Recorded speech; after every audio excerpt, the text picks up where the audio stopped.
अस्सलाम वालेकुम रहमतुल्लाह। زه یم ډاکټر عبدالرحمن. انشاءالله په 2 تاریخ باندې د خالی پورس د ملګیر هړتال اعلان شوی دی د ناروا بجلی ټیکسس خلاف، د مهنګای خلاف، د ګیس د بیلونو چې کوم ډېر زیات راغلي د هغې خلاف. نو زما د تغبیر څومره چې عوام دي هغه ټولو نه درخواست دی انشاءالله چې په یو ځای باندې به روزو، یو پیره بیا د دې ناروا ټیکسس خلاف په انشاءالله مونږ احتجاج کوو. په احتجاج کې به شرکت کوو، شټر ډاون هړتال به وي انشاءالله.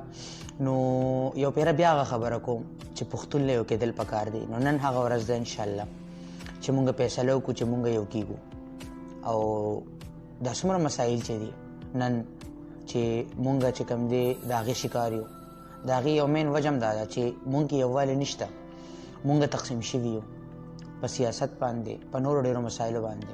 نو نن هغه ورځ ده چې مونږ فیصله وکړو انشاءالله چې یو ځای به روزو، څومره پارټیانو والے دي او پارټیانه سایډ ته ږدي او یو ځای به چې کوم دی روزو د احتجاج کې به شرکت کوو، د ملګیر هړتال کې به چې کوم دی شرکت کوو انشاءالله.